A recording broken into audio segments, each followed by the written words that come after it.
जय हिंद। स्वागत है आपके अपने यूट्यूब चैनल स्टार स्टडी अड्डाज पर। आज हम आपको बायोलॉजी के डाइजेस्टिव सिस्टम के मोस्ट इम्पोर्टेंट क्वेश्चन कराने जा रहा हूं। मानव पाचन तंत्र के महत्वपूर्ण 20 क्वेश्चन कराने जा रहा हूं, जिसका फर्स्ट क्वेश्चन है, पेट द्वारा स्रावित बलगम की भूमिका क्या होता है।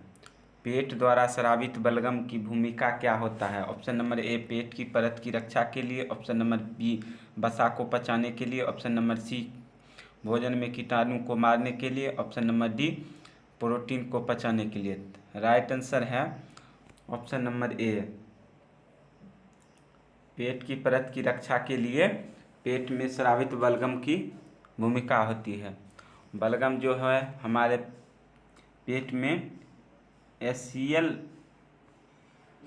की अधिकता हो जाती है, तो इसलिए पेट की जो बाहरी आंतरिक परत होती है उसको HCl से हानि से बचाती है। ये जो हाइड्रोक्लोरिक अम्ल है इसके प्रभाव से हमारे पेट के आंतरिक परत को ये बलगम बचाती है, इसीलिए यहाँ पर बलगम की भूमिका हमारे पेट में हो जाती है। चलते हैं नेक्स्ट क्वेश्चन की ओर। आई होप आप समझ गए होंगे।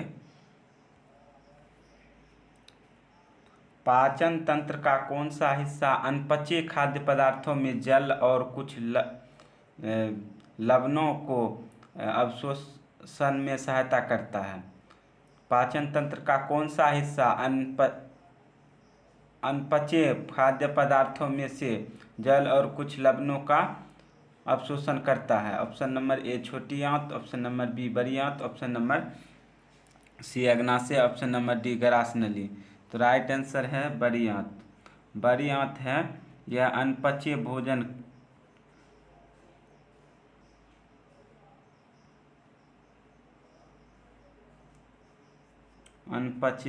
में जल व लवण दोनों को अवशोषण कर लेती है और उसके बाद इस अपशिष्ट को बाहर निकाल देती है। तो इसका काम यही है, जैसे कि अब पचे हुए भोजन अगर पूछता तो आपको छोटी आंत लगाना था, लेकिन अनपचे पूछा गया है तो बड़ी आंत लगाना है। आई होप समझ गए होंगे। चलते हैं नेक्स्ट क्वेश्चन की ओर।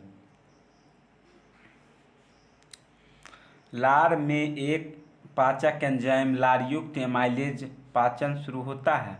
एमाइलेज का जो पाचन शुरू होता है, option number A, carbohydrate. Option number B, protein. Option number C, nucleic अम्ल। तो राइट आंसर है कार्बोहाइड्रेट। पाचन एमाइलेज जो है यह लार ग्रंथि में इसे टाइलिन भी कहा जाता है। टाइलिन, तो इस तरह आप लोग याद रखिए, इसी का दूसरा नाम टाइलिन है। और टाइलिन जो हमारे लार ग्रंथियों से स्रावित होती है। तो आई होप समझ गए होंगे, ये कार्बोहाइड्रेट को पाचन करती है। नेक्स्ट क्वेश्चन की ओर चलते हैं। इनमें से कौन भोजन को श्वास नली और फेफड़ों में प्रवेश करने से रोकता है। इनमें से कौन भोजन को श्वास नली और फेफड़ों में प्रवेश करने से रोकता है। ऑप्शन नंबर ए, कंठ नली। ऑप्शन नंबर बी, ग्रासनी। ऑप्शन नंबर सी, कंठछद। ऑप्शन नंबर डी, श्वास नली। तो राइट आंसर है ऑप्शन नंबर सी, कंठछद। इसका इंग्लिश होता है एपिग्लोटिस।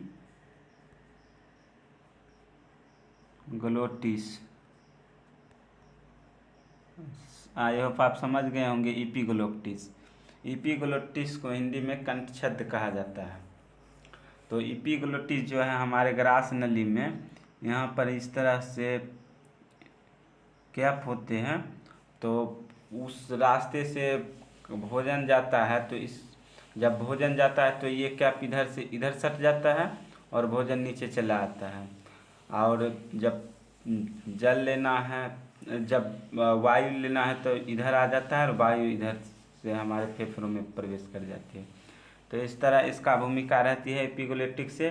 कभी कभी हमारे मुख से खाना भी विंड पाइप में चला जाता है, जहाँ जिधर जाना चाहिए भोजन उधर नहीं जाकर के विंड पाइप में अगर भोजन चला गया तो वह जो हिचकी के टाइप से उठता है, तो वही कारण हो जाता है कि विंड पाइप में कभी कभी भोजन चला जाता है, जिसके कारण से हिचकी उठ जाता है या छींकने लगते हैं लोग। तो इसका कारण इपिग्लोटिक्स है। इपिग्लोटिक्स यह एक माइंड पर काम करती है। अगर आप लोग कहीं व्यस्त रहिएगा, खाना खाइएगा, तो खाना खाते समय आपको इपिग्लोटिक्स के माध्यम से विंड पाइप में अगर खाना चल गया तो आपको उधर से पंप मार के फेंकेगा। कभी नाकदनी निकल जाता है तो कभी मुंहदनी निकल जाता है, तो इस तरह आपको आँख लाल पीला होने लगता है। तो आई होप समझ गए होंगे इपिग्लोटिक्स क्या है। नेक्स्ट क्वेश्चन की ओर चलते हैं। समय समय पर गुदा के माध्यम से अपशिष्ट पदार्थों को हटा दिया जाता है, जिसे कहा जाता है। समय समय पर गुदा के माध्यम से अपशिष्ट पदार्थ को हटा दिया जाता है, जिसे कहा जाता है। ऑप्शन नंबर ए अवशोषण, option number B ingestion, option number C अंतर्ग्रहण, ऑप्शन नंबर डी समावेशन। तो राइट आंसर है ऑप्शन नंबर बी इंगेस्टन। तो इंगेस्टन जो है यह समय समय पर गुदा के अपशिष्ट पदार्थों को हटा दिया जाता है। तो अवशोषण समझ गए। अवशोषण में है जैसे कि कोई जब हम भोजन ग्रहण किए तो उसका पौष्टिक चीज़ को अवशोषण कर लेना, पचे हुए भोजन का अवशोषण कहलाता है। अंतर्ग्रहण जब हम खाना को अंदर लेते हैं तो उसे अंतर्ग्रहण कहा जाता है। जैसे हम खाना खाना शुरू किए तो उसको मुख में जब पहला स्टेज होता है वही अंतर्ग्रहण होता है। और उसके बाद समावेशन, समावेशन जो लास्ट में पूरा पचे हुए भोजन के पूर्ण रूप से उसको अवशोषित कर लेता है, समावेशन। नेक्स्ट क्वेश्चन की ओर चलते हैं। खाद्य पदार्थ की भित्ति में संकुचन और विस्तार डैश आंदोलन कहा जाता है। तो आंदोलन या मूवमेंट भी कह सकते हैं। जैसे मान लीजिए ये हमारे ग्रास नली है, तो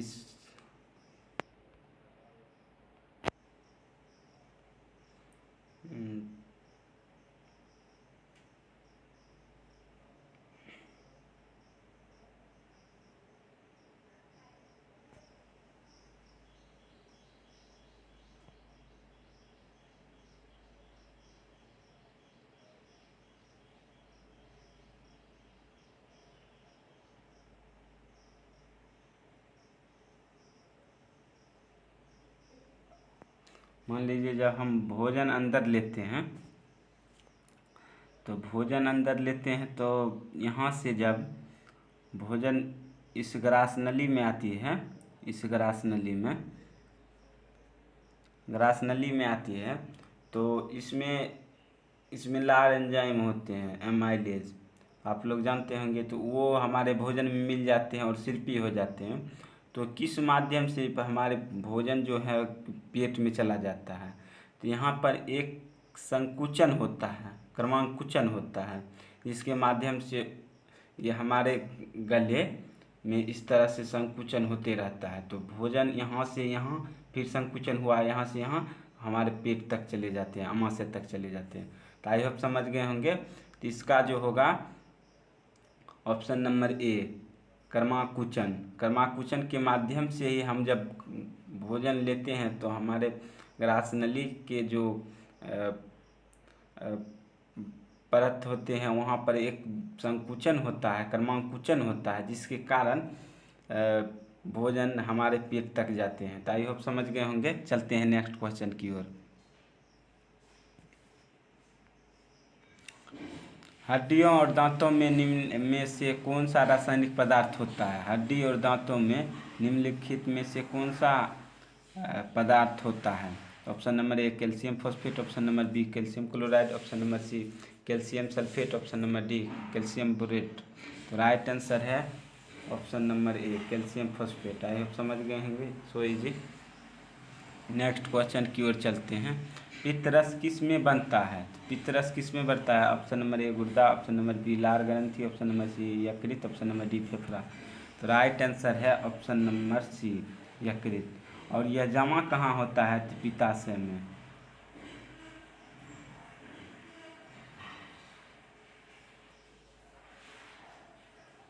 पित्ताशय, आई होप समझ गए होंगे। नेक्स्ट क्वेश्चन की ओर चलते हैं। छोटी आंत में अवशोषण निम्न में से किस कारण अधिकतम होता है? छोटी आंत में ऑप्शन नंबर ए बिजली की उपस्थिति, ऑप्शन नंबर बी इसकी लंबाई पर, ऑप्शन नंबर सी इसकी पतली दीवारें, ऑप्शन नंबर डी उपयुक्त सभी। तो उपयुक्त सभी हो जाएगा। नेक्स्ट क्वेश्चन की ओर चलते हैं। छोटी आंत की आंतरिक दीवारों में हजारों उंगलियां की तरह संरचना होते हैं, उन्हें क्या कहा जाता है? तो हजारों होते हैं तो उसे बिली कहा जाता है। तो बिली कहा जाता है। जैसे हमारे आंत, तो इस तरह हमारे उंगली की तरह यहाँ पर संरचना होती है चाहे उसके दीवारों पर, तो उसे बिली कहा जाता है। आई होप समझ गए होंगे। चलते हैं नेक्स्ट क्वेश्चन की ओर। हमारे मुंह में सामने से पीछे तक विभिन्न प्रकार के दांतों की व्यवस्था कैसी होती है? ऑप्शन नंबर ए कृंतक, स्वदंतक, चबाने के दांत, अग्रचवर्णक। ऑप्शन नंबर बी स्वदंतक, कृंतक, चबाने के दांत, अग्रचवर्णक। ऑप्शन नंबर सी कृंतक, स्वदंतक, अग्रचवर्णक, चबाने के दांत। Option number D canine, premolar, molar, incisor. तो राइट आंसर है ऑप्शन नंबर सी। तो समझिए,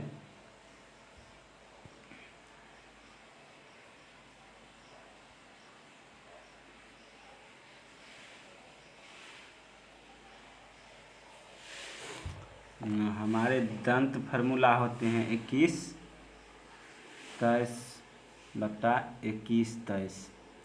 यहाँ पर ध्यान दीजिएगा। ये जो होते हैं हमारे, ये दांत के नाम होते हैं। पहले आपको दांत के नाम लिख दे रहे हैं। देखिए, इंसीजर,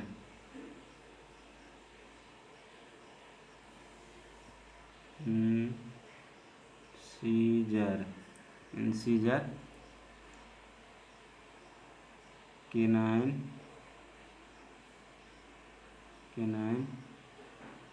प्री मोलर और मोलर। तो 4 प्रकार के दांत होते हैं, इंसीजर, केनाइन, प्रीमोलर, मोलर। आई होप समझ गए होंगे। तो इसका फार्मूला भी देख सकते हैं, 21 23 बटा 21 23। तो 21 23 का मतलब क्या हुआ? इंसीजर हो गया 2 ऊपर और 2 नीचे। तो 8 दंत होते हैं इंसीजर, जो फेस की दांत होते हैं सबसे आगे। तो आगे से पीछे की ओर बोला है तो इस तरह आप समझिए। केनाइन होता है जिससे आप धागा काट सकते हैं, से नाखून चबाते हैं तो केनाइन दबा के चबाते हैं। तो केनाइन 1 1 2 2 2 होते हैं, ठीक। उसके बाद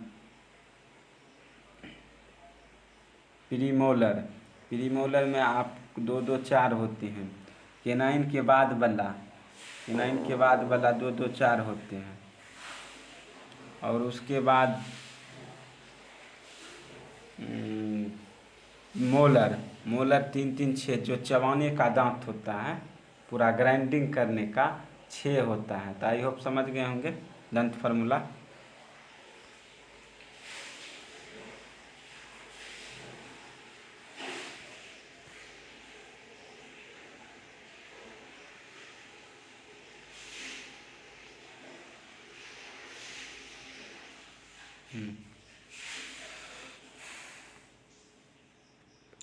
भोजन नली किसके माध्यम से भोजन को मुंह से पेट तक ले जाया जाता है, उसे गैस के रूप में जाना जाता है। तो भोजन हमारे जो है भोजन नली से मुंह से पेट तक ले जाता है, मुंह से पेट तक, उसे क्या कहा जाता है? ऑप्शन नंबर ए मुख गुहा, option number B diaphragm, option number C ग्रास नली, ऑप्शन नंबर डी वायु नली।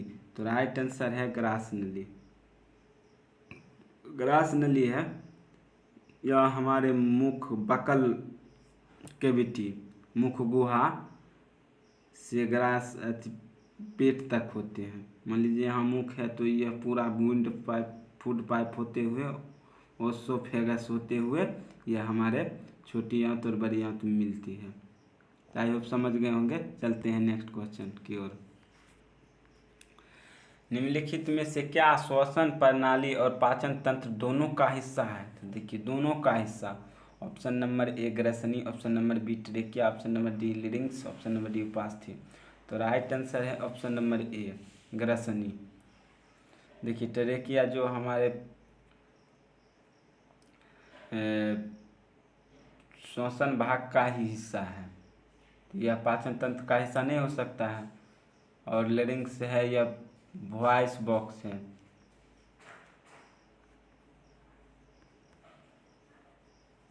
आई होप समझ गए होंगे, वॉइस बॉक्स लिरिंक्स है। उपास्थि तो जानते हैं होंगे, अस्थि और उपास्थि। तो इस तरह आप समझ गए होंगे। चलते हैं नेक्स्ट क्वेश्चन की ओर। पेट में कौन सा अम्ल मौजूद होता है? पेट में कौन सा अम्ल मौजूद होता है? Option number A hydrochloric acid, option number B nitric acid, option number C sulphuric acid, option number D carbonic acid. तो राइट आंसर है ऑप्शन नंबर ए। पेट में यह एसिडिक कार्य करता है, यह कीटाणुओं को भोजन में जो कीटाणु होता है उसको मारने में HCl अति महत्वपूर्ण भूमिका निभाती है। आई होप समझ गए होंगे। चलते हैं नेक्स्ट क्वेश्चन की ओर। निम्नलिखित में से कौन सा मानव पाचन तंत्र का हिस्सा नहीं है? मानव पाचन तंत्र का हिस्सा नहीं है। तो ऑप्शन नंबर ए मलाशय से समाप्त बड़ी आंत, तो बड़ी आंत तो है ही। ऑप्शन नंबर बी आहार नाल, आहार नाल भी है। ऑप्शन नंबर सी छोटी आंत, ये भी है पाचन तंत्र का हिस्सा। ऑप्शन नंबर डी वृक्क, ये नहीं है। ये जिसे किडनी कहा जाता है, यह किडनी का कोई भूमिका नहीं रहता है पाचन तंत्र में, इसका सिर्फ उत्सर्जन तंत्र का यह हिस्सा है। तो वो भी आपको चैप्टर पर बताएंगे, उत्सर्जन तंत्र।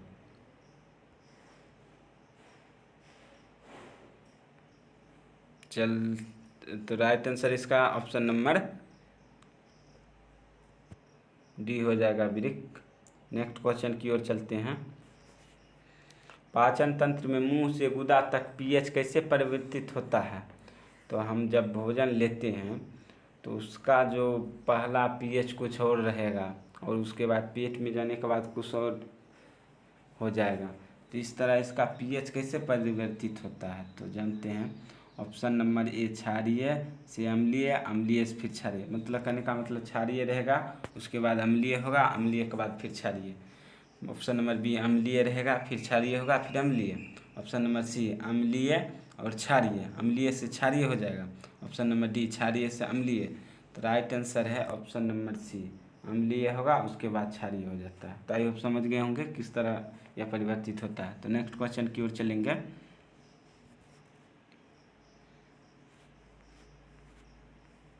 औषधि की वह शाखा जो पाचन तंत्र और विकारों को अध्ययन से संबंधित है। विकारों के अध्ययन, औषधि की वह शाखा जो पाचन तंत्र और विकारों के अध्ययन।